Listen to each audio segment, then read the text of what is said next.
Hi guys, welcome back. Okay, let's understand the best practices for copywriting, although we have already discussed a lot, but let's see what we can figure out in a little more detail. Okay, use formulas to save time. Just a recap. Okay, I've told you the formula of AIDA. There is another formula which is PAS. So I'm not explaining AIDA in detail. Attention, interest, desire, and action. You already know this, but what is PAS is problem, agitation, and solution. Okay, so problem is, first of all, you're going to figure out what is the problem of this customer related to this particular product for which I'm writing. Can there be any problem that customer may face? Okay, for which I'm providing a solution with this product. Okay, agitation always means some sort of pain. Understand that pain point of the customer. Okay, and then provide the solution. So it is a very simple formula. And when you will write everything keeping any of these formulas in mind, there will not be any point in your writing which will not be covered. Okay, and it just saves a lot of time in comparison to when you are just randomly picking up anything after doing your research and just collecting all the points from here and there and creating a content, and you may miss on a few things. Okay, use the formula, swipe competitors to get inspiration. At times what happens that you're not finding out a very good idea. Fine, you did your research, you have got your keywords in place, you've got everything, and still you are like, no, there is something that's missing and I'm not finding a very great idea. Okay, so for that, what can be done? There is this website which is called swipelife.com. I highly recommend this website, guys. Let me see if I have it open. If I have it open, I'll just show it to you. So it will then help you. You need to give me a minute. If you can see, this is Swipe Life. Okay, swipelife.com. And you see so many filters are mentioned, about pages, emails, in case you're writing emails, direct mails, home pages, questions. So I'm not saying that you can copy, you can't copy this. These are some very amazing ads in the ideas. Okay, you can just twist them a little bit and you can just figure out some of the ideas, some, may click, like before and after, and have a look at this. Okay, day 1736, which means that these shoes or this brand is so strong that it's just not changing the shape or the quality before and after. Okay, so many such ideas, not better. Okay, I think I need to close this. Just come down. Cheaper is not better. This is the title for this particular ad. Okay, so these kind of things you can use when you've got certain product which you know is slightly at a little higher range. So you also have to convince then the customer to buy it. Okay, why should they spend a little more money when they've got another products available in the market at a lower price? So you need to also justify the price. That is also convincing skills. Transformation photos. Okay, all of this. So you need to basically choose that in which direction would you like to go, formulas, portfolios, pricing, okay, print ads, profile photos. So all of this is just going to show you some of the great ideas, okay, basis on which you would be able to, maybe get some ideas in case you're feeling stuck and you're like, I'm not able to understand what to do. And for this ad, I'm not finding any idea. Okay, so this is just going to help you. So keep this website in your favorites, and as a practice purpose also, guys, you can just keep looking at all of this ads. Okay, just as a practice purpose, so that ideas are always there. Just like keep on scrolling here and there, 5 minutes a day. Like I told you that go keep watching the advertisements. Okay, so that the ideas are just there. And just remember that you're never copying anybody. That's never a good deal. You can't copy. Okay, it will come under plagiarisms. You can't exactly copy anything. Okay, take advantage of the templates. Now, templates are something, guys, over the period of time when you will be a little older, as in the industry, and you will write a few campaigns or few ads or few copies, you will have certain templates with you ready, that that this is how I need to present this. This is how I need to present this. Create a few templates that you can use here and there. Okay, this is going to save you a lot of time.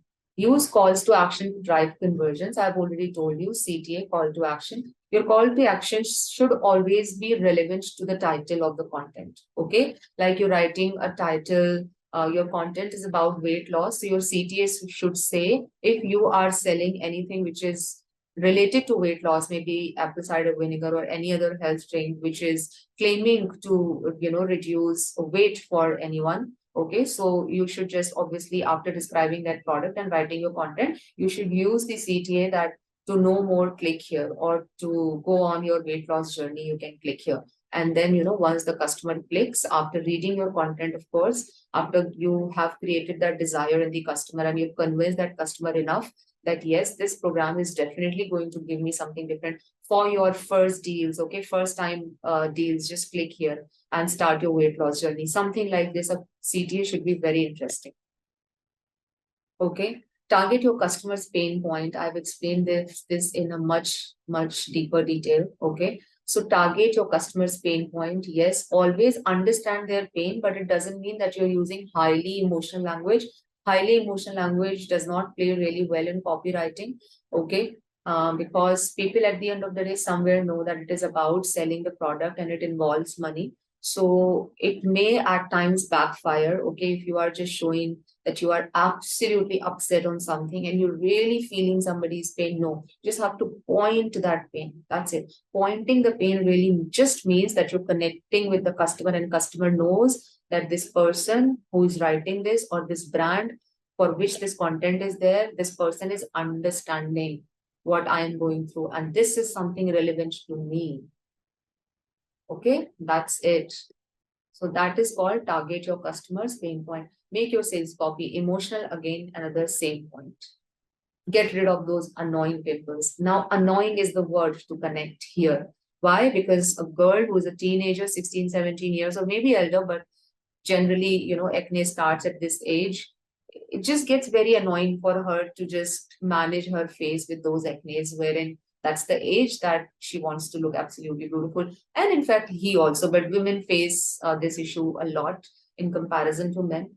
That even, a lot of men can also, face this. Now, it depends on what your product is, if it is specifically for women or if it is for both of them. Okay, but yeah, acne can be annoying for both of any gender. Okay, so you need to figure out. Now here, can you see that it's not that you are also feeling so bad, oh, I feel so bad for you. Okay, just I've seen people when it comes to emotion and all, they just go too much deep into that. No, just do all of this in your creative. Be as creative as possible with emotions. Okay, but then here you need to be very subtle that you just understand this. That's it. Okay, so annoying is the word well connected with somebody's pain anyways. Okay, that yeah, it just is very annoying. You need to go somewhere and you're not feeling good enough about yourself.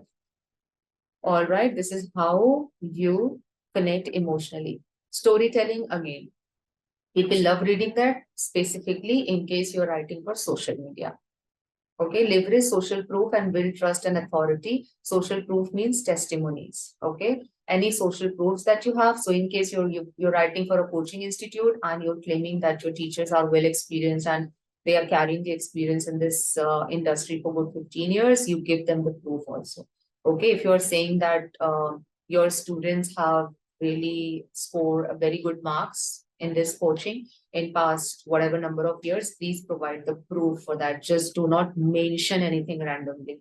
Okay. Otherwise, it just doesn't build the trust. I can also say that I'm 50 years old in this industry. Okay. So you need to always provide the proofs to build the trust that yes, what I'm talking about is exactly correct.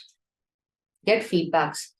Initially, at least for good 6, 7 months or till 1 year, whenever you're writing, just to any close friend or anybody, you don't have to have professionals. Okay, just ask them to read it. Just ask them to read it for you, and maybe a lot of time it will happen that they will be able to give you some suggestion, or they'll be able to tell you, is it sounding okay, or is it sounding good, or is it sounding normal, is it really going to provoke some sort of sale or not. Okay, this is also a very good point to help you guys. Next, we will talk about writing for graphics. Okay, so GIF and alt text. We'll talk about it in the next video. Hi guys, welcome again. So I'm just sharing a Google screen with all of you now. Okay, because I just wanted to show you something. So this video is going to be about GIF writing, basically writing for graphics or any video or any image. Okay. So how is it relevant? Let me show you something. Remote show LG. Let's suppose, for an example, you're typing this, and this is what you're searching. Okay, then you go on the image corner. Okay, how is it that all of these images come? Images for anything that you pick from Google. How is it that these images pop up here? Specifically related to LG, LG, LG. Not any other remote, but specifically the remote control for LG. Okay, every type of remote control image will be here. Okay, for any model. How is it that Google crawler is picking up these images? Okay, that is basis on the alt text. Now, this is some sort of backend information again, guys, when you will understand it well, when you will do website designing. But let's suppose you're writing a website content for anybody, so you can't say that you don't know all of this and you can't add image or video to the website. So that it is important for you to understand that when you are adding certain image to the website, because of which that website should pop up. So let's suppose this website is about certain product. So when you are posting the image of that product, there is an alt text that needs to be added. That alt text is going to be relevant to the picture. All of these pictures are here because there is an alt text which is added to, when this image is being added, okay, which is related to this, mentioning maybe LG remote control along with the name of the model. Okay, if you are designing some sort of website or writing any web design, I mean, you're writing for any website, okay, and you are entering, or you are entering the image, okay, in that case, you need to mention the alt text as well. You find a separate option to add alt text in any website when you create it, when you write a content, okay. So you just need to add simply the description, a small description, 3-4 word description of this image. So what happens, it again increases the traffic on that website and the searchability of that website on Google. Okay, when somebody will look for, so let's suppose you've added this image. Let's suppose your website is about electronics, hypothetically. You've added this image of the remote, which is available in your brand, or which is available in your company, okay, for which you're writing on your website. Somebody can order it. So you will mention in alt text LG remote, this particular model, if it is any particular model is there. Now, when somebody will search your website, because this remote is available there, will definitely come and pop up. This is the basic significance of alt text. Okay. And now understand, guys, the GIF as well at the same time. I will show you. There are few websites which you can use to, get GIF images. Okay, and GIF images basically are very good. See, 9 GIF websites. Okay, the one that I use very frequently is going to be Giphy.com. Okay, this is been improved a lot, Giphy.com. Okay, if you will go, you'll find a lot of GIF images. GIF images you can add in any content if it is relevant, if you find it relevant, and then you need to obviously write certain content about that. If you've got any content in your mind for which any GIF can be added, so GIF is actually, GIF helps you in a way that it is just a small video for maybe a few seconds, just 2 or 3 seconds, and it says a lot of words because it has got a lot of movement, a lot of time, it is funny. Okay, so you can just add GIF in your maybe social media writing or something to just create that fun for some time. Okay.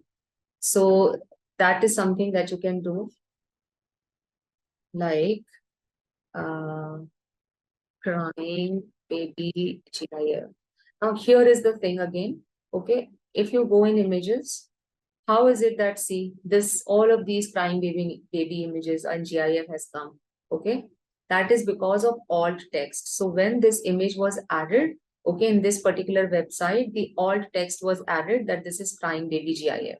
Okay, that is why when you are searching all of these images. Now, if you change it to cartoon, then all the cartoon images will come up.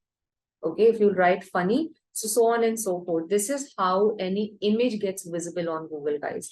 Till now, with the help of keywords, we have spoken about, of course, the content being available on Google. And this is how, of course, your image is also going to be available, because image plays a very vital role, in obviously content copywriting. Okay, infographics are really important. All right. So now moving ahead. So let's understand GIF. I've already told you. Okay.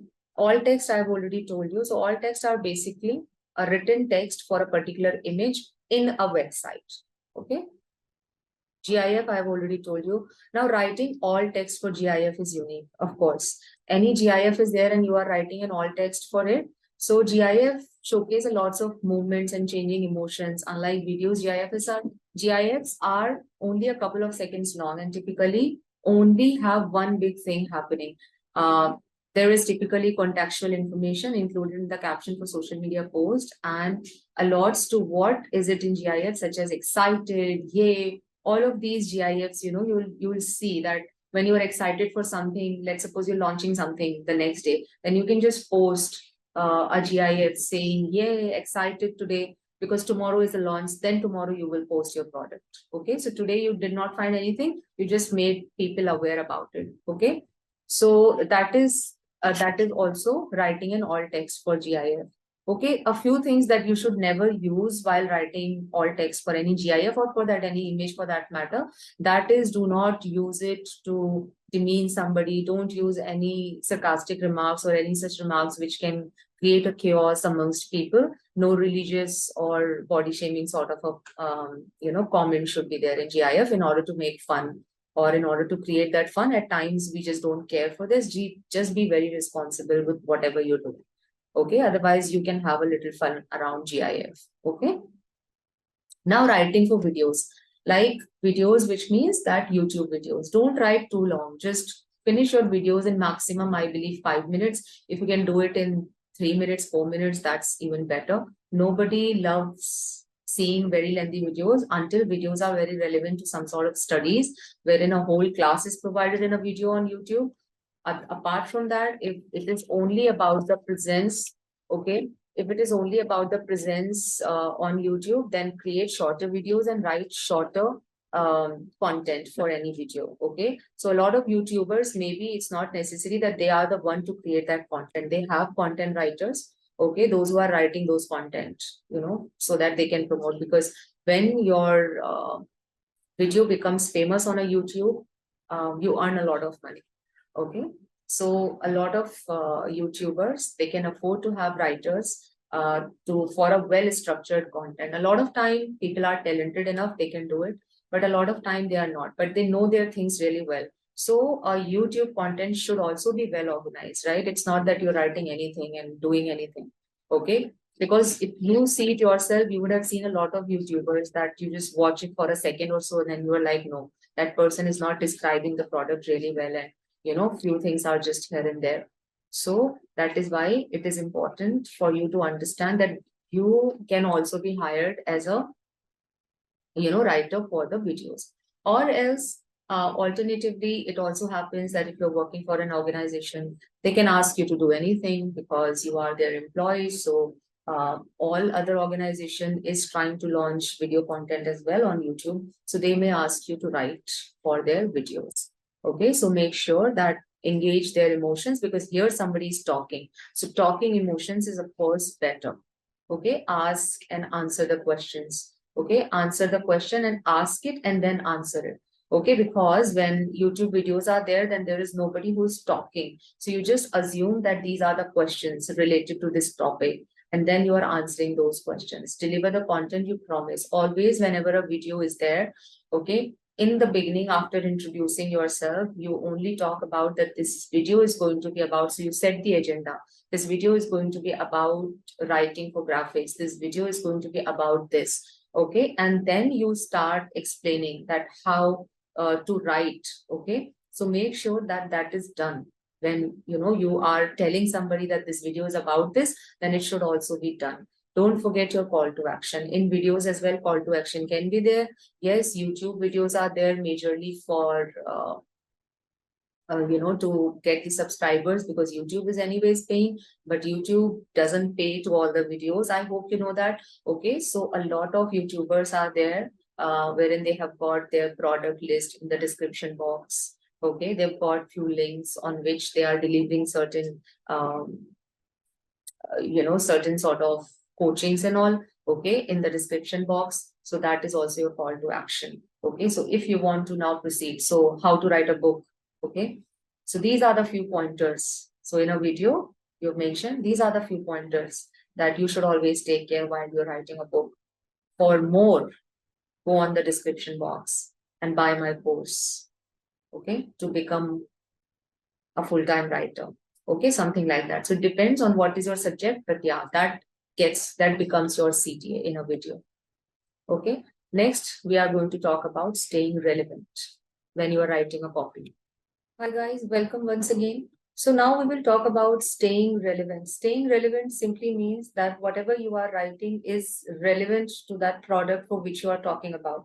At times it happens that, when we are writing, the content of your writing is just not relevant to the product for which you're talking about. Okay, so here are a few things that you can do about it.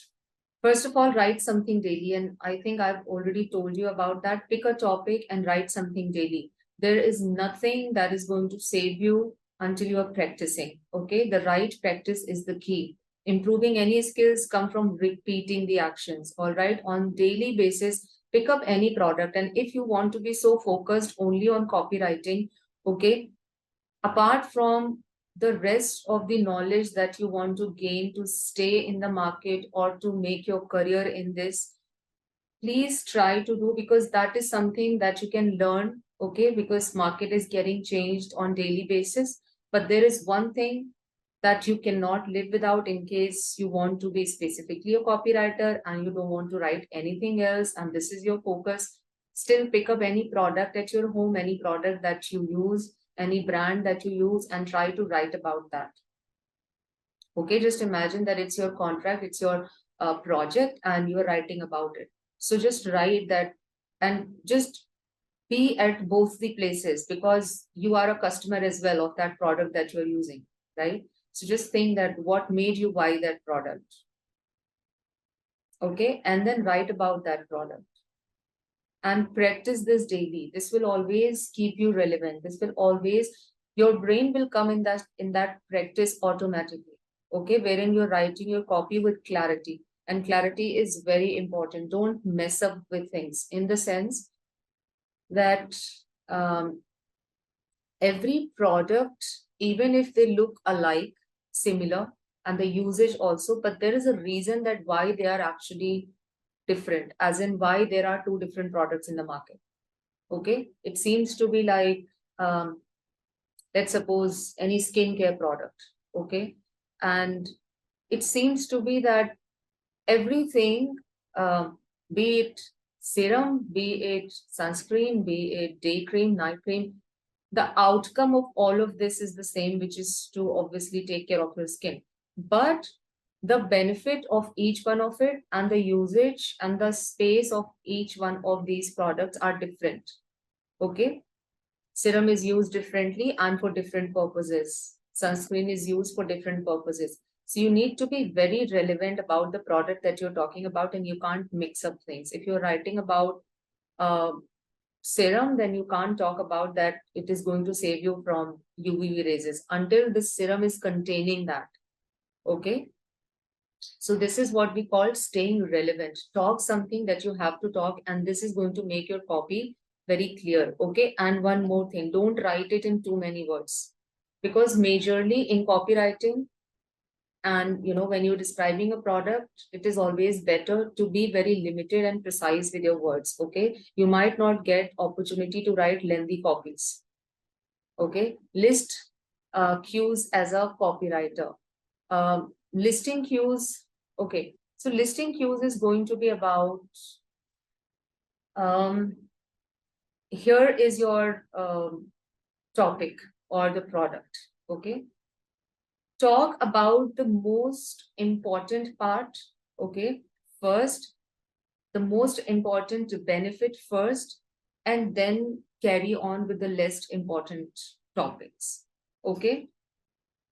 Even if you're describing a product in copywriting, or a lot of time when you will write for any web page, okay, then you get ample amount of chance to describe. Let's suppose there is a web page about spoken English. Okay. There is an institute that teaches students spoken English, all right, and they are into IELTS coaching, and they provide all sort of coachings to help people, whoever wants to go out in order to learn English and pass all those exams for visa applications.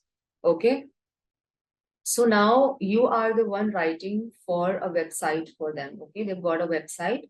And what is your job then? That is also a job of a copywriter. What you're doing there, you're mentioning all the categories that they have in their institute, or the organization, all the facilities that they offer, and all, everything that they are offering to a student. Now on that website, what will you do? You will have to see what is the purpose of this website and what is the most important part. That becomes your heading, the first important part.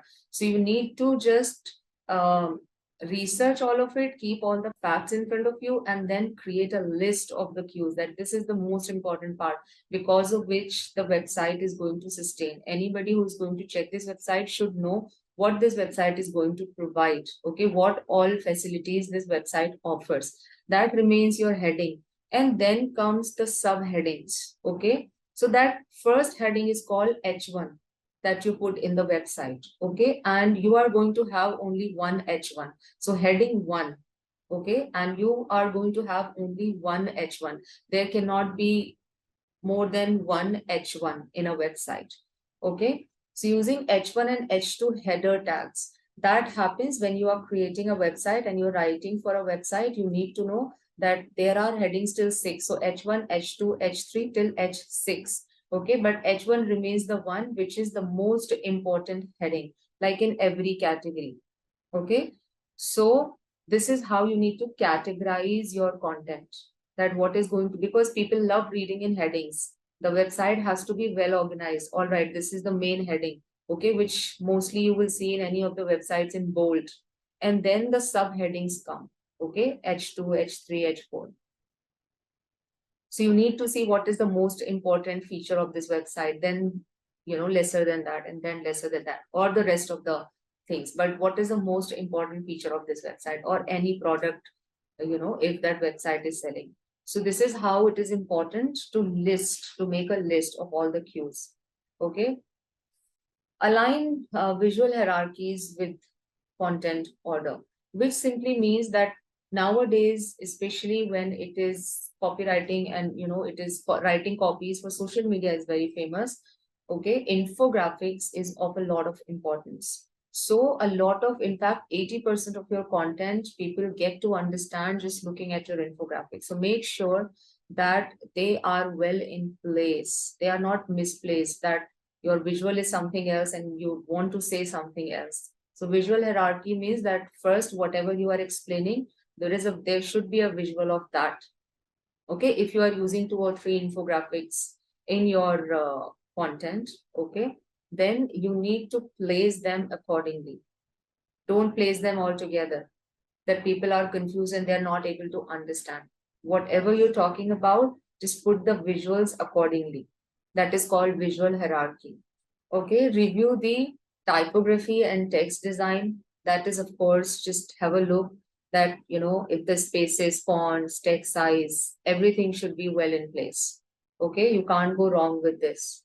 Okay, fix your copy noise. Copy noise simply means you are not going to fill your copy. It happens. There are few topics wherein you want to just give too much information to people because this topic is so important or maybe so easy or so well known that you want to give all the information to somebody or to your audience in one copy. Never do that. Stick to 1 or 2 information maximum. Okay, that is important for your audience. Otherwise, first of all, you will not be left with any other content when you will give all the content together, all the information together, and also people will be bored. They will not read. So just see that you're not providing so much information in one copy. Okay, stick to 1 or 2 important information and explain them really well. Okay, so that is called copy noise. If you're providing too much information, people are reading, they most of the time get confused. Okay, practice empathetic copywriting. We have explained about this a lot of time. Empathetic means creating emotions, understanding your audience really well. Develop, because this is also going to help you being relevant. It's not that if you're not understanding your audience, you won't be able to stay relevant to what you need to write. Okay. Develop a sense of data and research. We've spoken about it, of course, in the beginning about that research is the first thing that you will do. And then, it is who is your target audience. And then you will apply your formula and create your copies. Okay. So develop a sense of data and research. The point is that try and make your research as simpler as possible. A lot of time people start running away from research, especially initially, because it is a task, believe me. Once you'll start researching for keywords separately and then the information about what you need to write. Okay, when you'll start doing all of those researches to give something new. Okay, because you can't afford to have a normal research that go on Google and figure out what it is and then present it because everybody's going to have it. As a copywriter, you have to get the information then present it differently. So a lot of time research gets a very boring thing for a lot of copywriter, but that's everything. If you're not doing that, and you need to figure out your way of research, what makes you different in terms of research. So you do your research in a way that it just makes you different. And then your copy is definitely going to be absolutely different. Okay. I have explained this particular PAS formula as well in the beginning. Problem, agitate, solve. So try and see which formula works for this product for which you're writing the copy for. Okay, AIDA or PAS. Okay, start by presenting a problem to the user. Very basic thing. Creating a problem, showing them what is the problem, and then giving them the solution that you have with your product. Okay, follow the above with words to agitate the readers into action, like use certain words that just giving them that sort of, creating that sort of agitation, as in the restlessness in them. Okay, and you just basically pinpointing. Okay, explain why the problem is bad and how greatly it is affecting your readers. So what you're doing, you're telling them what is the problem, then you're telling them that this problem is going to be really big if they're not taking care of it right now, but you've got a solution as well at the end. You've resolved it. Okay. So this will always remain a very simple formula. And in case you will take care of these steps, your copy is going to be, of course, relevant. Okay. And keep learning. Okay. Whatever I have told you in these entire videos, okay, market is changing every single day. A lot of time I have observed that rules are being kept aside, and it is more about how well you are reaching to your audiences, because that's about it. Okay, so keep learning every time. Just be very you need to be on toes with the recent market that is there. You need to be on toes even if you are not getting any project or anything. It's not always about that I just need to do my job. You need to just figure out what is happening in the market, what all products are there. Okay, who are the competitors um, amongst each other. Okay, how are they promoting their products? You need to be in general, be in sync with the market, the latest trend that's going on social media. Is there something that's changing? What are the hashtags that are famous nowadays? What is the incident, any particular instance that is happening around you in the country, in the city, all over the world? Okay, you then have to start being very observant and keep learning. Just keep seeing that whoever is writing about those instances, what are they writing? How are they reaching out to the audiences? Okay, so this all you will have to always keep doing. Next, we are going to talk about the social media trends. We have spoken about social media in detail before, but just a little bit more, because social media is going to be, of course, one of the most important part of writing copies. Hi guys, welcome. And now let's just talk a little bit about catching up with social trends. So, which basically means what's going on currently on social media. Always and almost every day, there is some changes or the other that's happening. Something is getting popular, then something else is getting popular, then something else is getting popular. Hashtags are getting changed. A very amazing way to, and this is for your personal this is for you to be stabilized as a writer, okay, and to get more attention, okay, amongst people, and to gain a lot of followers, okay, on Twitter and Instagram specifically. So for Twitter, you can just follow up what are the famous and ongoing current hashtags. Okay, hashtags works really well, and then you can always tweet something or the other around that particular hashtag that is just famous. So when people will look for those hashtags, your tweet will be there, and then your tweet will keep on getting famous. And then if you've used Twitter anytime, you will just realize that how people are getting engaged over there. And once you're taking that active participation in that, and of course, I mean, your content should make sense. You've got 240 character limits on Twitter when you're choosing any particular hashtags, okay? Then your content should have something to talk about, okay, so that people can discuss, people can just come and create some sort of conversations there, okay, and take active participation in that. That is just going to make you very famous on Twitter, and people will start following you. This practice takes a little time, but if you will do it in some time, at least you will have a good number of followers on Twitter, which makes a very big deal, okay. So this is how you do it. You just check hashtag marketing, social media, anything that's just going on. You'll be able to see it on Twitter. Okay, so create your account today in case you don't have any. Make a Twitter list of influencers. This is another thing. Just see who are even you can Google it and check that who are the influencers on Twitter, like people follow them. Okay. In the industry. So if you are from copywriting, just try and follow maximum copywriters over there on Twitter. Just see what are they posting. Just see what all hashtags are they using. Start following them. Start engaging with that conversation, commenting, writing, okay? And just that list and start just following. And then from different other departments as well. Okay, categorize what else you like. So the point is that start following the influencers and start being engaging in their posts or in their tweets.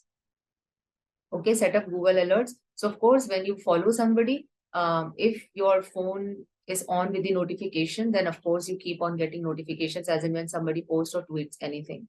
Okay, so you can just immediately check on that. So you don't have to specifically be on your toes like all the time, keep on checking Twitter, but anytime, when your influencer is posting something, you can just always get the notification, and then you can always reply, get engaged, and keep on checking what's happening.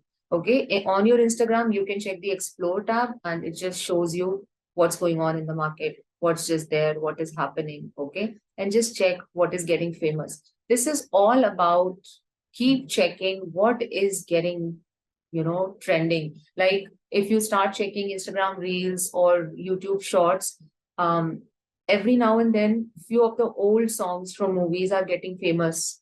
Okay, and people are just making a change in them. Any normal person is just dancing, and there is particular dance move that's getting famous, okay, and everybody is copying them. So if you will keep on checking this, then only you will be aware what's going on and what's trending right now, which song is trending, what people are doing on that. Okay, go on LinkedIn. LinkedIn is specifically a professional platform. So whatever is relevant to you, social media marketing, digital marketing, in your industry, there are a lot of things that, a lot of groups that you can join. Please join them in LinkedIn, okay? And it just creates a channel over there. Upload your resume as well. Keep writing on LinkedIn. You can write as well if you've got a very good topic to write about, but you will write strictly formal, like if you're joining any social media marketing channel or any group which is social media marketing related to digital marketing, PR, sales, whatever it is, okay? You can, if you've got a good stuff to write about, you can even write a blog on LinkedIn. Okay, so this stabilizes you as a writer. You will come in the eyes of everybody. People will know you as a writer. Okay, so this is all internal. Apart from the job that you will do as a copywriter, this all makes you very stabilized in the market. As a writer, you should always have, you know, you should always have the channel of marketing wherein people know you. All right. So all of this that I am talking about, you got to actually do it. If you just don't want to be limited to something that fine, let me finish the course and I know writing and I'll go and I'll join certain organization, will get my salary and I'm over it. That's it. Okay. If you really want to do that fun job wherein you're enjoying your designation as a writer and you're feeling that within, okay, then go and start doing all of this. Slowly and gradually, you will find your ways. It is all about connecting with the market. It is all about knowing what's going on. Subscribe to the social media blogs. Go on Google, just check whoever. There may be many websites or writers who are writing blogs on social media. Blogs on social media, how to use social media really well. Just start following those blogs. They'll keep on updating all the time. They'll all the time keep on updating you with the latest trends that's going on social media. That is also a good way to be always, catching up with what's going on in the market. Okay, attend a conference. Now, again, you want to be a writer. A lot of book cafes are there, wherein, some live conferences happens, wherein writers come, they read their book launches, all of this happens. If in case nowadays everything is just getting virtual, but I personally prefer in case you can just go at some place wherein something is going on live, attend any conference or something. It just gives you a different feel and you meet people also out there. Okay, so do this also. Just keep checking wherever it is going on. You'll get this information very easily.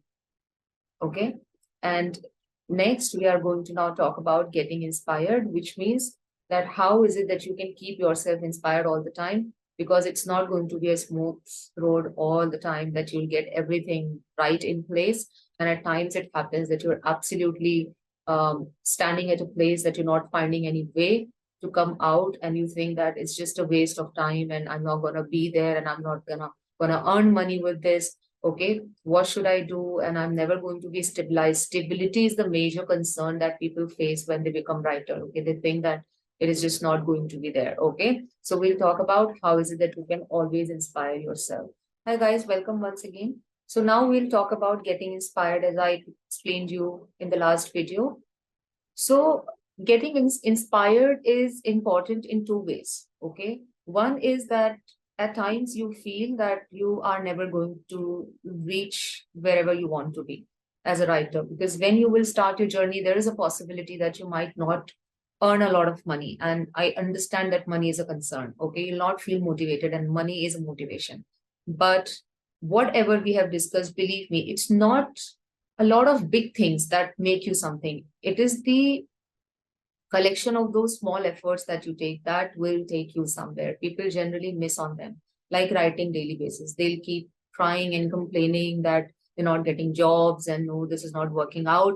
But actually, the point is that they are not working on themselves, as in to make themselves skillful. So please, whatever small practices that I've spoken about, that is just joining all of the social media trends, catching up with them. Please follow the best influencers in the market. Keep on reading them. You have to literally do it. I am saying that not forever. Later on, it will become a subject of your interest and you'll feel like something very natural for you. But initially, you will have to take efforts if you really want to be stabilized in this industry. Okay. So this is one sort of inspiration that you'll have to keep on giving yourself by telling yourself that, no, I am good with writing and I can write on anything. Okay. And other inspiration comes when you get a certain project. So see, when you are working, you can't say no to a lot of things. I mean, every time you're not going to get the project or the product of your choice to write about. Let's suppose if there is a man who is getting to write about the product of a woman, you can't just say that, no, I won't write about it because it takes a lot of time for me to understand the women's stuff. And as a target audience, to understand their fears and desires, you have to actually research about that. That's the core job. At times, it just gets a little demotivating and disinterested. Okay, so that is where you need to just inspire yourself that it's okay. I mean, take regular break. Find an angle which interests you, of course. If it is possible, figure out something or to write about a topic that is absolutely interesting to you and for which you can do research and also you can understand, because a lot of time you will do research and still you may not be able to understand fully about that particular subject. Maybe somebody who's not technical will never be able to understand the core technical definitions of a lot of things, of any electronic gadgets for that matter, and that person have to do a very deep research on understanding everything. Okay, if you want to present your product in the market, you want to write about it. So find an angle which interests you, if that's possible. But not every time this will happen. You can't say no to every project that you are, not familiar with. So take regular breaks, just write a little bit, do a little research, then just keep taking breaks. If you'll just sit down and you're like, no, I'll finish it and then I'll get up, it never works like this, because this is a job which is not like one of those jobs that you keep doing in offices wherein everything is just going on autopilot mode. Here you need to regularly use your mind, so it just gets occupied and at times stuck. Okay, so take regular breaks. It will automatically, you'll come back and you'll feel like, fine, now I can write about this. Research as deeply as possible. Research will always remain the main part, especially for the topics that you are not familiar with. If you don't know that particular topic, you've never heard of it, you've never used that product, or any topic that you've got to write about, and you're like, I don't even know about it. You can't say no to it. You're getting money for that. You are a writer, right? So you need to research deep. You need to research a little deep. Once you start researching, you'll figure out something and you'll get the knowledge. Fine, this is this. And then maybe there is any technical term that you found in that research. Okay, then you might have to research a little further what this is all about. You might not get all of this in one place or in one website. Okay, so that research gets at times very boring, and then you need to just keep yourself inspired. Believe me, if you're writing on a topic that is not of your interest, talk about creative writing.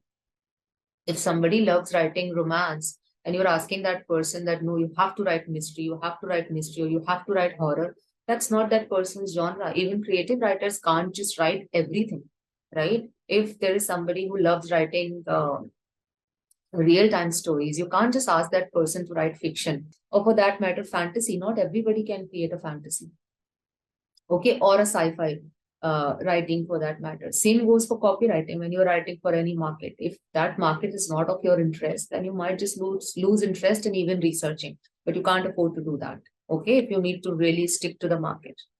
Otherwise, you'll be very limited. You'll have very limited options to write about. Your clients will be very limited. And once you'll have this whole lot open that you can write about anything because you're very good with research, then you'll have always, every client will welcome you. Okay, break up your work with something that interests you. Now, here comes the thing. If in case you've been writing, so it happened with me initially, I am working in an educational firm now. Most of the content that I write are related to education. Okay, now the subjects that I've been familiar with, I really enjoyed researching about them. I really enjoyed writing about them. I really enjoyed grammar part of English, learning whatever is happening. So during my research, I found out that a lot of rules of grammar have changed ever since I have studied. Okay, and I was really happy with this. But then I had to work on a lot of topics that were just not my cup of tea. I'm never even aware about that. Let's say commerce, let's say banking. Okay, and I was like, where am I stuck? Because when I was researching, I was not able to understand anything. So then you have to just make a little balance and keep doing something that is of your interest to just put you back on the track. So then I love writing creative. So I'll just put a hold on this work, and I will go and I'll write a story maybe, or I'll watch something. As a writer, it's not always, if you're not interested, if at times you're like, no, I don't want to write something, I don't want to maybe, read a book or something, just go watch a movie. Okay, do something that is of your interest. Okay, and then you can come back and work, because at the end of the day it is a work and you have to do it. Okay, and gradually you will become better with it. And not to forget that doing such a task or doing such research is enhancing your knowledge on almost every area. You will not be somebody who's just not aware about what's happening. Okay, so you would have the knowledge of almost all the subjects, not to the point, but at least you'll not be not familiar with, what is it like. Now when I've worked on a project which was for banking, now I know a lot of terms that bankers use, right? So at least your vocabulary, your knowledge is getting increased, okay, by researching on the topics that you've never worked before. So give yourself those sort of breaks, okay, when it start happening with you. Now, write a story is not about only that, there has to be a storytelling. Write a story is about that, let's suppose you're writing an article and you spoke to somebody, there is an interview that you've conducted. Okay, then you can personalize that story in a way that, let's suppose, for an example, you met somebody, you conducted the interview, it was on a particular topic. Now, when you're writing about that interview, there are two ways to write. Either you can create a small story and you can just include yourself in that story, that I was very nervous interviewing this person. I was very nervous covering this event. And when I went there, I met this person and then this person, and then I saw something so mesmerizing in front of me. Okay. And then, or maybe then we started talking, we sat there and we ordered this, we did all of that. You can create a story, you can involve yourself in the story. And when you're writing about yourself, you feel very interested. Okay. It will just be like a story, like you're writing a story. And then you can come on the track, of course, that what happened in the interview or anything else. Okay. So you can try and create a story like this also, and it will just be a little different approach. Okay. Can you take inspiration from other online writers? Why not? All the time. Neil Patel is very famous. Go check him out on YouTube, and neilpatel.com is his website. You can just create your account over there. It's not free of cost, but newsletters are there. You can just sign up or subscribe for the newsletters of Neil Patel. So it's neilpatel.com. Just go there, create your account, and subscribe only for the newsletters initially. Okay. And you'll keep getting a lot of emails. The most surprising and the good part of neilpatel.com is that whatever newsletters that he'll send you on your email are not going to be a waste of time for you. Every week, and at times I have seen 2 times, 3 times in a week as well, he will send you newsletters and he will keep on telling you small market trends and everything that's related to your SEO writing, content writing, copywriting, what's going on in the market, how to make it better, tips, everything he'll keep on telling you. The moment he launches video on YouTube, he will send you an email telling you that go here and check that out. Videos are just 5, 6, 7 minutes long, and you can definitely just go and check it out. So it's a very good thing. Yes, of course, you got to follow them. They are the masters. Copy bloggers, Kissmetrics, HubSpot, Moz, they are all, or maybe any other famous websites wherein people are blogging, like you're doing on social media, the social influencers you're following on social media. Similarly, you can follow a few of the bloggers as well. Okay. And take inspiration from them. Just see, never copy, but see what are they doing. Okay. It will help you big time. That's how we progress. Okay. We are all dependent on each other. And then comes the part of improve your English vocabulary. Although there are very lot of tools available in the market, that you can use for your grammar part, but then vocabulary is something that at least being a writer, you should be aware about few errors and the vocabulary and how to make it strong. So we'll talk about it in the next video. Hi guys, welcome. So now let's talk about improve your English vocabulary. Now, as a writer, of course, vocabulary should be a very important part of your personality. Okay. Although Google is always available for you, okay, wherein you can figure out different words, synonyms, and easy words, everything that you'll just put the keywords and you'll find it. Okay, but still, I'll tell you some practical ways to actually improvise your vocabulary. And it should be a matter of your interest, ideally, because you'll feel very confident within in case you are loaded with a very good vocabulary. And it doesn't mean that you have to actually learn difficult words. Once you start learning and seeing, you'll see that how easy words are so powerful. And I've told you many times during these sessions that any vocabulary doesn't have to be complicated, okay, in order to be powerful. So powerful vocabularies are mostly easy. It's just that at times we are not loaded with that because we are not practicing it enough. Okay. So let's discuss some of the easiest way and practical ways than just talking about going in depth or detail. Because if you just want to be a writer and not some English language expert, then you would really be bored, or it will be very monotonous for you to just go to the roots of the words. However, the procedure that we have discussed here in this study material, they are the scientific procedure, like the technical procedure, in case you're really looking forward to improvise your vocabulary, wherein you go to the root words and you'll figure out the meaning of that root words and all of that. But in case you don't want to be a language coach, as I said, it's just maybe it can be very monotonous for you. Okay, so just focus on some very practical ways to get your vocabulary in place. Okay, and it's not a day's practice. It's not that in a day you can learn 30 words. It never happens. In a day, you can't even learn one word. In entire 30 days, even if you're just checking out one word daily, your brain would be able to remember hardly 6 words or 7 max. Okay, that's how you increase your vocabulary. So let's just be very practical about getting your vocabulary done. First thing, that please watch, in case it is about English content writing, then of course watch English shows and movies with subtitles. Okay, we all do that, I'm 100% sure. That is such an amazing way to increase your vocabulary. I have increased my vocabulary big time with that. Okay, that too. Uh, Watch the shows of the genres that are of your interest, of course, because you'll be able to watch it for a little longer time. And then you can, of course, be a little focused on learning vocabulary when you're watching, because I am sure that you understand the shows, and when subtitles are written there, just keep focusing on that. Wherever you see that, yes, this is a very nice word, okay, just pick that. Pick that, make a note of it if you want to. Mobile, you don't have to do anything extra. You obviously, when you're watching something, you're sitting with your mobile in the notepad in the mobile, all right, this word. And this is a very good platform, reason being that when this word is there on the screen in the subtitles, there is somebody who is using that word in a sentence, of course, because it's a movie or a series, a dialogue is going on. Somebody is speaking that entire sentence. You don't have to put that extra pressure to figure out what is the exact meaning of this word. You'll be able to understand. There are a lot of words that you'll see, oh, I know this word, of course, but you haven't used it for a very long time.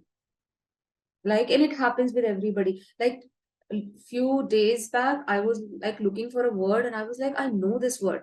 I know this word. This is a very simple word. I'm not able to recall it. Timid. All right, timid. And I'm sure that you must have heard it. So it happens with us a lot of time that we know easy words, which are powerful. Easy words are very powerful, but they should just imply the exact meaning that you're talking about. Okay. One more trick. Don't use, I think I've already told you, in your writing, don't use very, V-E-R-Y. It's just, don't do that. Very large means very large, right? So because it is okay here, because it is just telling you the meaning of this word, but don't use very large. Very large is giant. Giant is a powerful word. Very large is not a powerful word. Okay. Very tired. Exhausted is a powerful word. I'm starving. Starving is a powerful word. Okay. She's looking gorgeous. Gorgeous is a powerful word. But she's very pretty. She's very beautiful. Not a powerful word. Okay.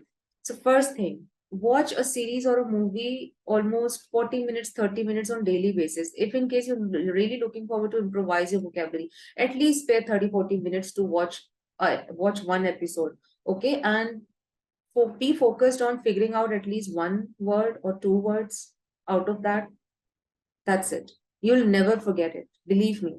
I mean, most of it. It has never happened with me that I've watched something in a movie, like when I did it deliberately to learn vocabulary, and I never forgotten it. Never. Okay. So this is one thing. Again, same thing is with the songs, English songs. If you can, listen to them, if you find it interesting.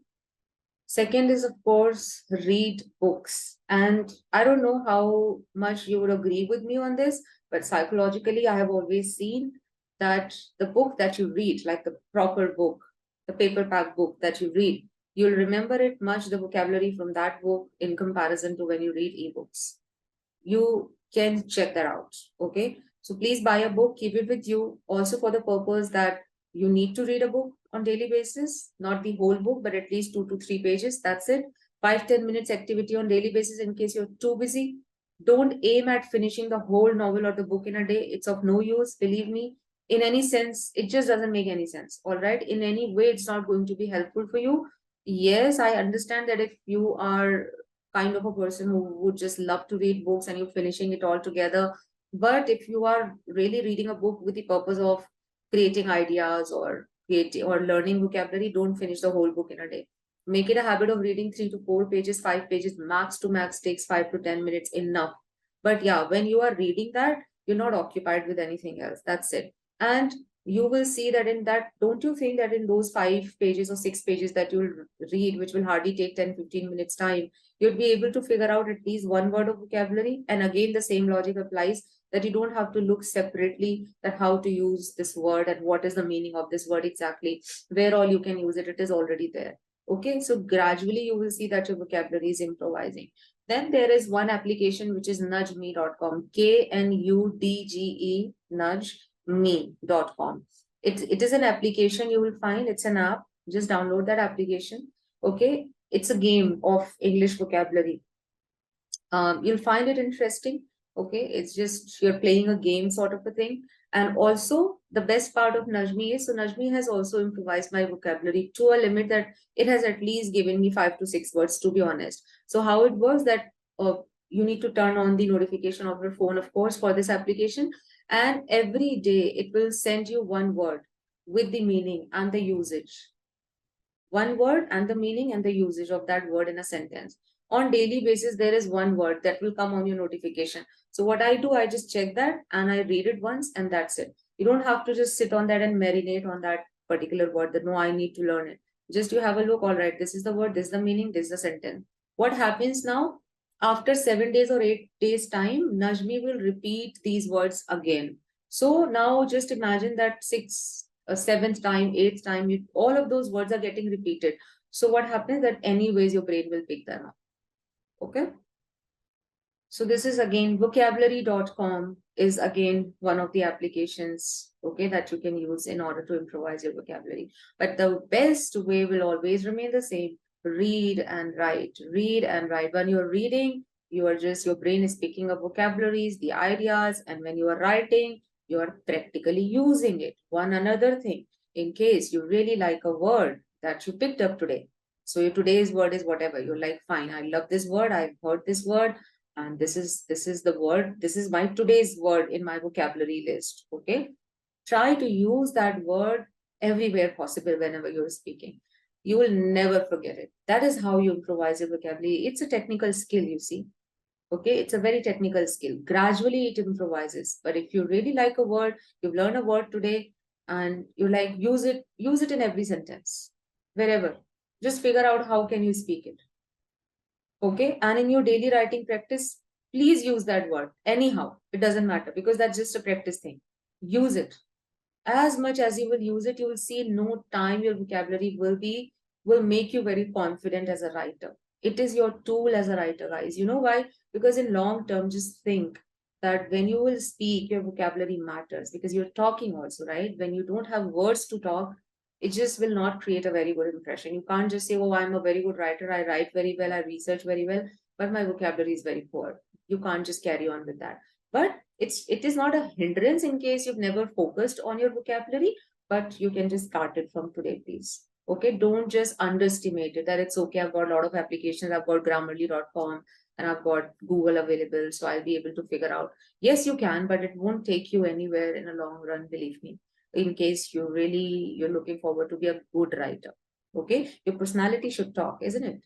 Okay, so just do this. I think these are the best ways in spite of indulging into too many things. Okay, just do this. Use that word, talk about it, read daily, write daily. In no time, your vocabulary will increase in fun. Okay, so thank you for joining, and I'll see you in the next video now. Hi guys, welcome once again. So now we are going to talk about our last topic, which is how to analyze a copy. So when you write a copy or when you are analyzing someone else's copy, okay, this is a very strong question that can also be asked if in case you're giving any interview, okay? Somebody can ask you that how are you going to actually analyze a copy, whether it is good or not good, okay? So there's nothing very special about it. It is all about remembering what all we have learned so far and analyzing a copy basis on all of that. That whether this copy that is written here, okay, that you're going to analyze is meeting all of those expectations or not. Okay, so what all we have learned so far when we were talking about a good, how to be a good copywriter. So let's have a look. Addresses a specific audience. So I've spoken about that you need to obviously take care of your target audience. Use your audience's words too for simple understanding. This also I have told you, all right? So whenever you're analyzing any copy, if anybody asks you these questions, how do you analyze a good copy? So you would just tell that person that a copy should always address a very specific audience, okay? It should not address any audience in general. It should be a very specific audience, which means target audience has to be taken care of, okay?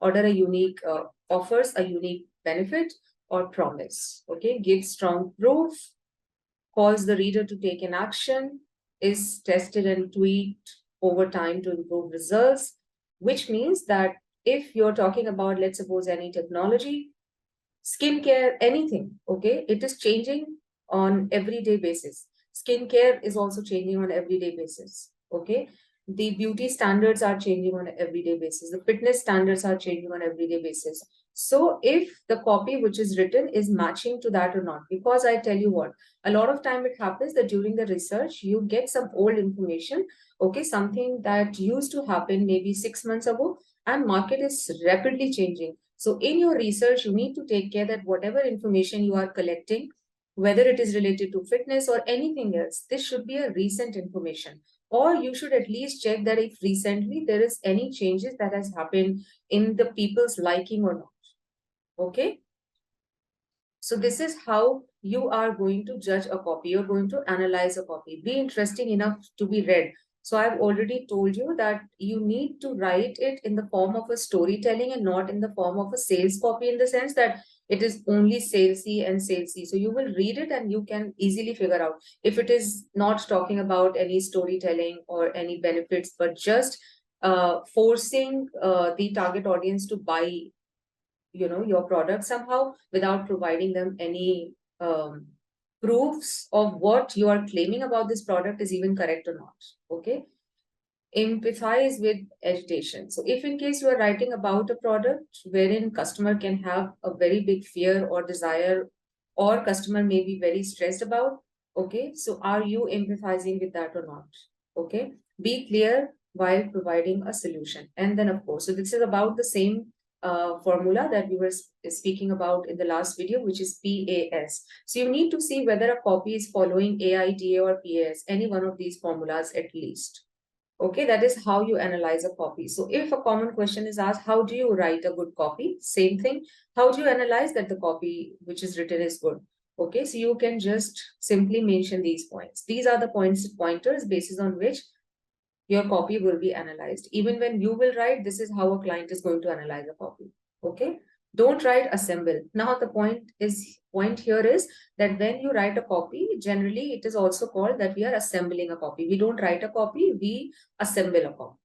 Okay. Similarly, when you are writing for any sales campaign, okay, or any marketing purpose, it is not called a content writing, although it is a part of content writing. It is not even said a lot of time copywriting. It is said that you're writing a copy.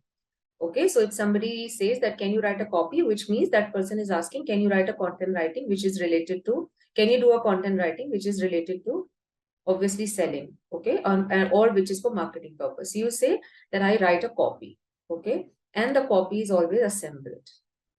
Make the product interesting, outperform the current control. Probably the biggest thing or the biggest aha moment I had with the process of copywriting was when I realized the copywriting was more than just being creative. Of course it is, and this is something that we have discussed when we were doing this last video, in which we have done this thing that copywriting and so there is a difference between good writer and a copywriter.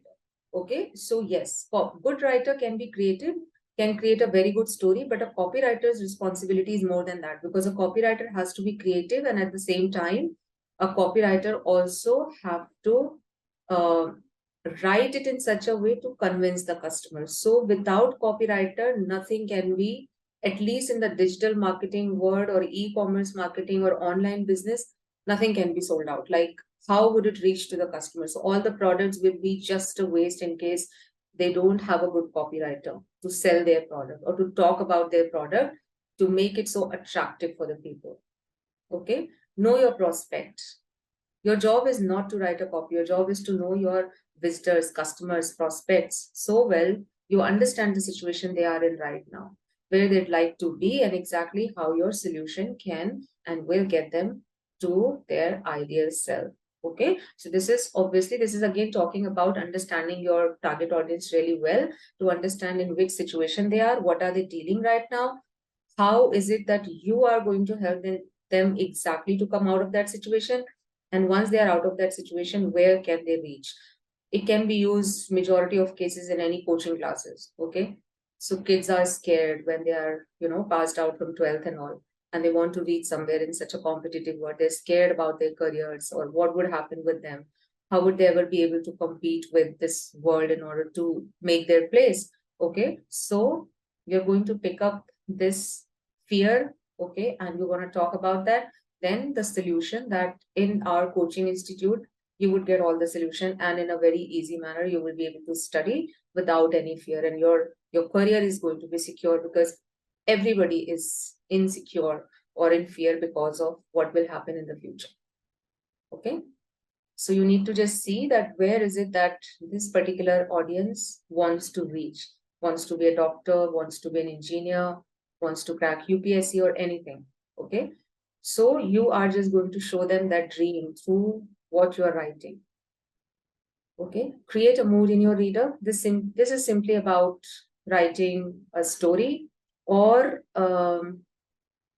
also at times you provide them such a solution that a customer who is not even in mood or in some bad mood just gets a little hope, because it's like the solution that you're giving is just going to work for them. Okay, so it changes the mood of the reader also. And you need to, of course, use easy words. So this is also one of the pointers on which a copy can be analyzed. Okay, that if the words that are used are easy or not. So when you are reading, you need to figure out that is there any word wherein I got stuck in understanding it. If that's the case, then you got to really change that word. Okay, even if you just have a little doubt that maybe a lot of people would not be able to understand, Google is available, and Google will have all the easiest word possible.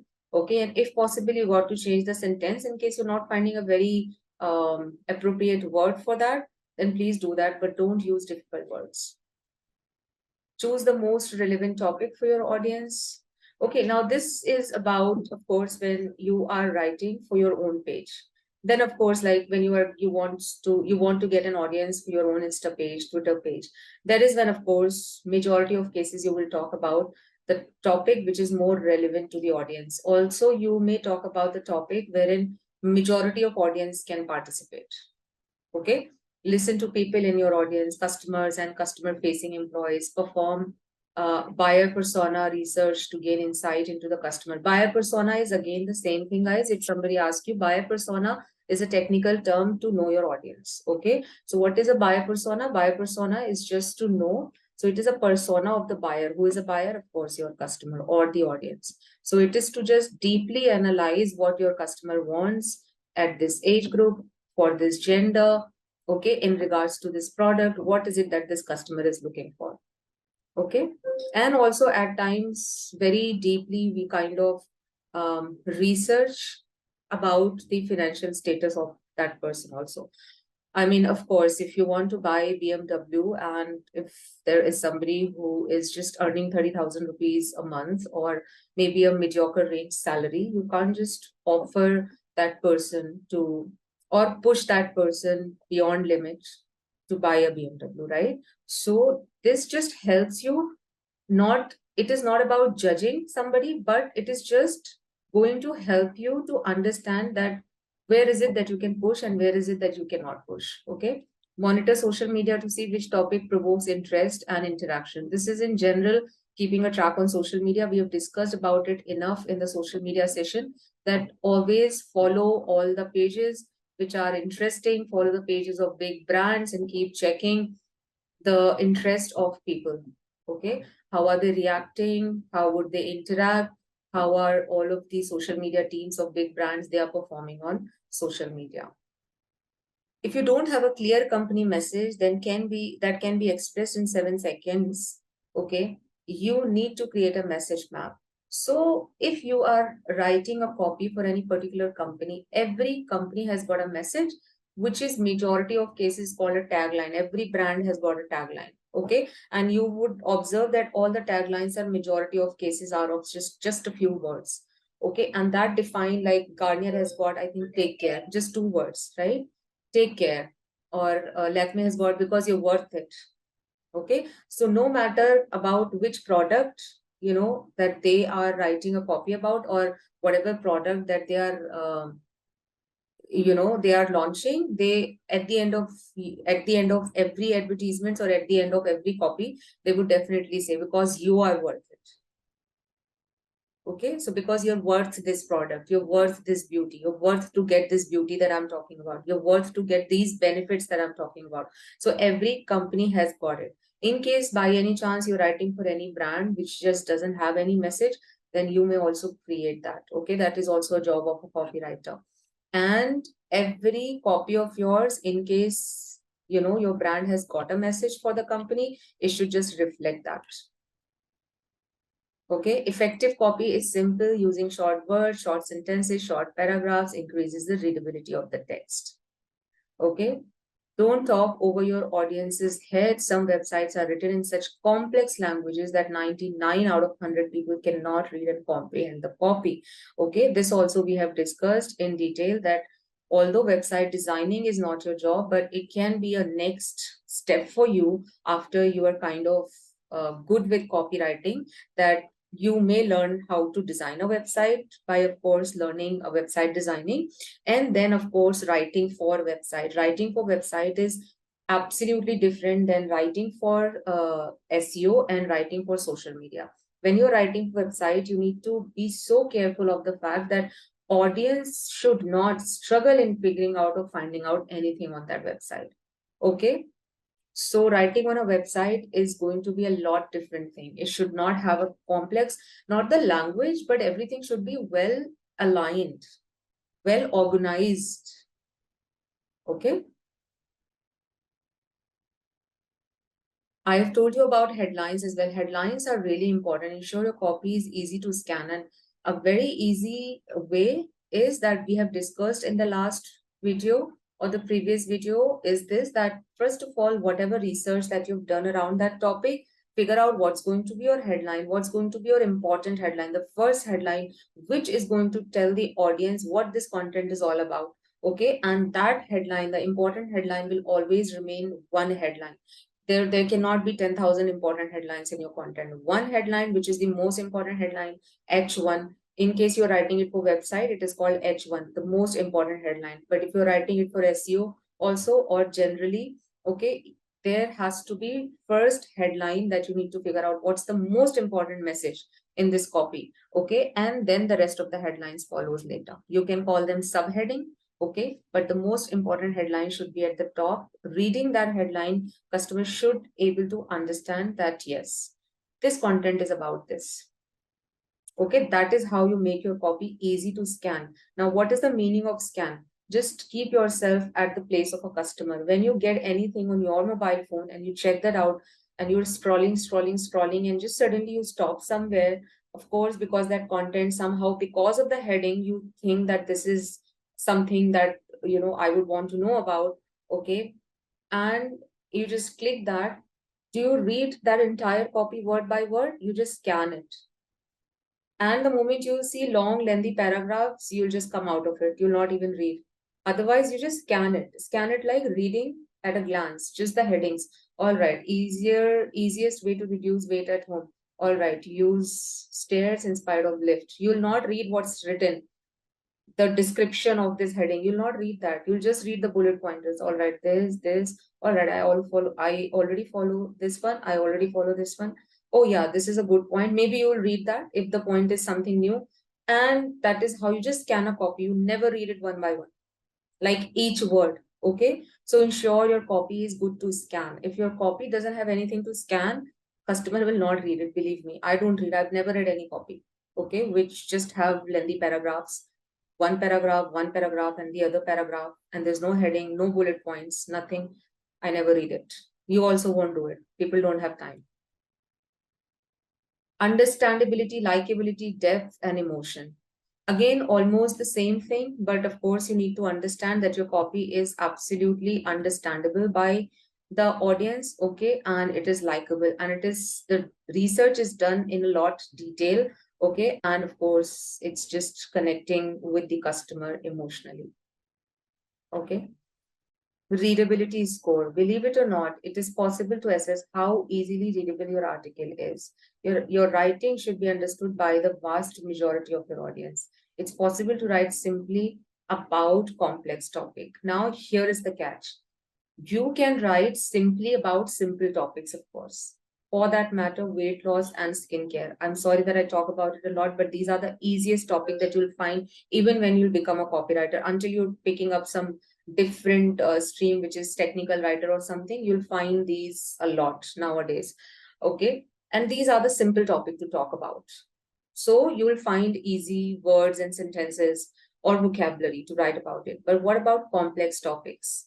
Complex topics are generally when you're writing something in the field of medical or technical. Then also, guys, you need to make that copy simple for people.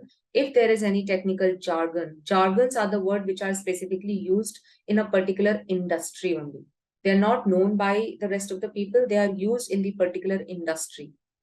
Like team huddle. Team huddle is the word that is being used only in MNCs, wherein all of the people are working in teams, and then, you're taking a team huddle or any other jargon. Jargons are created in a lot of organizations as well. They've got their own jargons. Industries also have got their own jargons that they are the only one to understand the meaning of that. And generic public cannot understand the meaning of that. Then it depends on you how to make it easy. For an example, you're writing something about medical, or maybe in your blog, personal blog, not the business blog. You're writing, let's say, about easy cure of any normal disease, for that matter, dengue, or aftercare of corona, or aftercare of dengue, or maybe how to take care of your blood pressure. Okay, all of these, thyroid, which is a very normal, PCOS and all of that. Okay, and let's suppose you're talking about any medicine. Okay, and you're writing the name of that medicine. Maybe a lot of people would not be able to understand that. Let's suppose you're writing a name of a very specific antibiotic. Okay, and you're saying that in case it happens, you should just try to take this, because generally people take this particular medicine. People may not be able to understand the name of that, but if in case you will just mention an antibiotic treatment, or an antibiotic course is supposed to be taken, like in corona we all did that.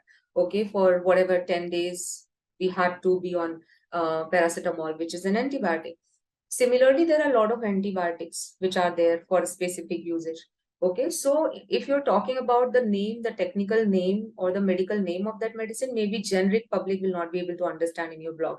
But if you say antibiotic now is a term which is easy for people to understand. So this is how you make complex topics easy. And that is an art of a copywriter. If there is any complex topic, any technical topic, political issues for that matter, they are generally very technical or kind of complex for people. Just in case you're picking up any of those in your blogs or in your writing, make it easy for people to understand, that they can actually figure out what's happening and what you're talking about. That's the whole goal. Okay. These are some pre-publishing tools, BIQs, content intelligence, readability score. Here you can figure out the readabilityscore.com if you'll go and you'll put your content. This particular tool will tell you what is your score in terms of readability, if the readability of your content is good or not. Okay. Now, SEO presser content is a plugin that you use in WordPress. Okay, so WordPress is a website on which, of course, you create your own website, is a platform on which you can create your own website. And this is one of the plugins, okay, to give you a lot of SEO solutions. So for that, first of all, you'll have to create your website, and then the plugins are added. So that will remain a part of your website designing, guys, okay? But you need to at least know a few things. WordPress is a platform wherein you go and you create your website, okay? And after this, there are plugins added to give some extra features to your website, okay? So for those of you who know this, would understand this. And if you are absolutely new to this thing and you're not able to understand, you can just simply go on wordpress.com and you will see that it will give you an option to create your own website. But you have to buy the domain name, like .com, .in, whatever, you have to buy that, and the hosting space as well, first of all, and then you create your own website. Okay, but do it only when you are actually planning to create a website, because creating it is not such a big deal as big it is to actually publish it and then to maintain it on Google. Okay, so first make your content ready, that if in case you want to launch a website of your own, what's going to be the content of that website? How would you want to present? Whether it's going to be only about blogging, if you'll blog, what is it that you'll blog about? Okay, because even if you are looking forward to work as a copywriter in any organization or as a freelancer, but you are a writer at the end of the day, and you should have something of your own also. Okay, and it also creates a very good impression, guys, on your resume. If you've got your own website wherein you are writing on regular basis and your website is there on Google, okay, in your resume, you can mention that my details are there and few sample words or something you can just present in that website. So people look at that, any interviewer or any company, and it just creates a very good impression. Okay. All right. Rest is about co-schedule the heading and okay. Blog title generator is another little tool. So blog title generator, there are two tools, guys. First of all, blog title generator is a tool. So you can just simply go and Google this blog title generator. And the other tool is going to be headline analyzer. So blog title generator is also going to help you in generating a good and catchy title for your blog. Okay. And headline analyzer, which is monster.com. Just see, because a lot of headline analyzer you'll find. Just have a look. It should be monster.com. Okay. Monster Insight. I'm so sorry. It's Monster Insight. Yeah. Monsterinsight.com. Okay. So a free version will also work for you really well. So there it will give you an option. Let's suppose you've chosen a title for yourself, as in for your blog, that, or in fact, just wait a while in case you don't know. Let me show that to you. You have to allow me just a second, guys. I'm just thinking that it's better at least one of the websites I can show you. So this is your Monster Insights. So Monster Insights with s.com. All right. So don't forget monsterinsights.com. Okay. If you'll go here, like let's suppose you are giving a topic for your blog, easy steps to reduce weight. Now it is analyzing your heading, if it is catchy or not, and what is it that you're scoring. So 70 is a good score. A good score is between 40 to 60. Don't aim for 40 to 60, guys. It is actually not a good score. Always see it should be above 60. Okay, let's suppose if it would have been less, then you would try and change certain words here. You will try and put certain keywords. At times, maybe you are getting a score of 50, 40. Always aim at 70 and above, please. Okay. And if in case you're getting lesser score, even 60, 50 or something, then you will have to just keep changing certain words here to figure out until you score 70 and above. Okay. Also, the very good part about this website, if you'll go towards the end, the last, just this is the free version I'm showing you. Okay. Otherwise, this website has got a lot of things, but in free version also, you can just have a look.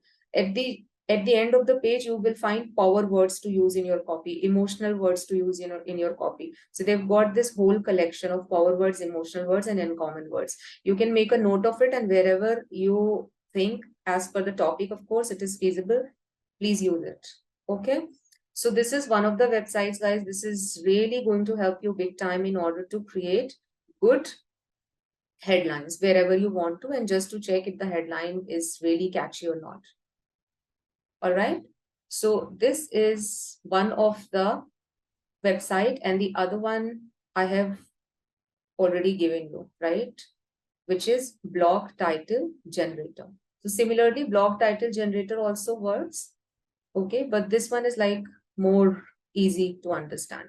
Okay, but blog title generator as well, you can just go and Google and you can create good titles for your blog. Now, how do you check the SEO score, which is with the keyword density, LSI keywords, keyword placements, and lengths? Okay, keyword density, I have already told you. What is the keyword density? In one content, your keyword density should always be just 2 to 3%, which means one keyword should not be repeated for more than 2 times. I keep it this way, 3 times maximum. Okay. So what is the meaning of keyword density? Let's suppose one keyword you picked up, which is the best. Okay, if this is your keyword, let's suppose. So this keyword should not be used or repeated in your content a lot of time, because it is called that you're just stuffing your content with keywords, which should never happen. Your content should be in a flow and should have all the keywords. So let's suppose for one topic that you were writing, you have researched about keywords that are just famous and that people are using, and you did your research and you figured out some 15-20 keywords. You can use all of those keywords if they are coming naturally in your content. Okay, that is not a problem, but one keyword should not be repeated. So at times it happens that one keyword because of which your competitor is ranking on top, or one keyword which is actually very famous in people, writers just keep repeating those keywords in every paragraph or every time, and the keyword density just hits for about 5 to 6%. It should never happen. Okay, your keyword density should only remain 2 to 3% for a word, which means one word should not be repeated for more than 2 to 3 times. That's it. Okay, LSI keywords. Now, LSI keywords are going to help you, okay, in order to remove keyword density. Let's suppose there is one word which is, for an example, old car. Okay, old cars in Delhi. This is a keyword that somebody is searching for. Somebody wants to buy a car, and that person is searching with the keywords old cars in Delhi.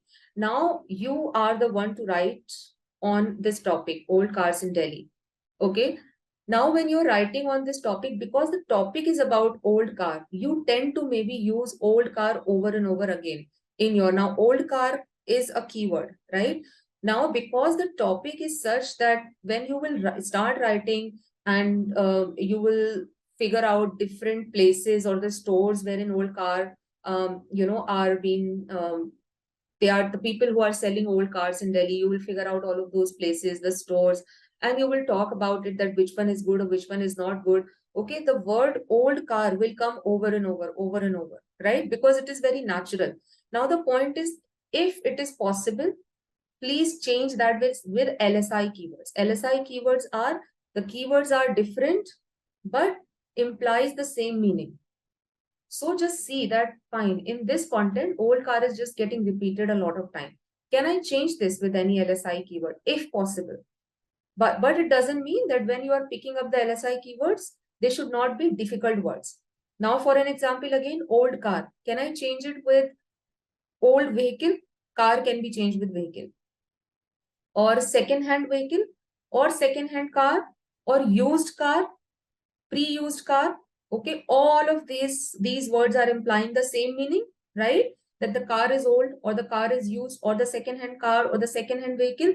All of these 4-5 different words you got, these are all called LSI keywords. There are so many websites, guys, to figure out LSI keywords. You don't have to do it on your own. If you're again working for any organization, they would have already websites with them. Okay, and they can just suggest that to you, wherein you can figure out LSI keywords. I could not find out any website which was free actually to use. So you'll have to buy the subscriptions for LSI keywords. And what do you need to do? Just go on Google and just type in that, websites to figure out or to find out LSI keywords. You will find it. Okay. But as all of them are kind of paid, so you won't be able to like see until you buy a subscription for them.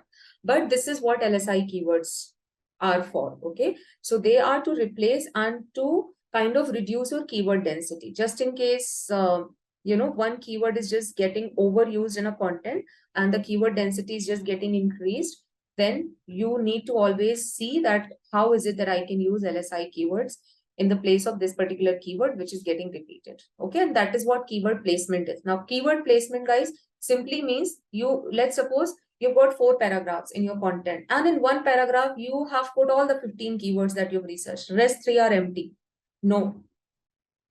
Heading should have, if 10 words heading is there, at least one keyword is okay. In one paragraph, put 2 to 3 keywords, then 2 to 3 keywords, then 2 to 3, like place them equally. Okay. It is also really important to ranking. Contrary to popular belief, the data shows long and in-depth posts with over 3,000 words tend to rank better. Now, length is completely depends. I believe, guys, completely depends on, of course, the your client. Because a lot of time, as far as I have worked, client always gives that how much words should be there in this particular content.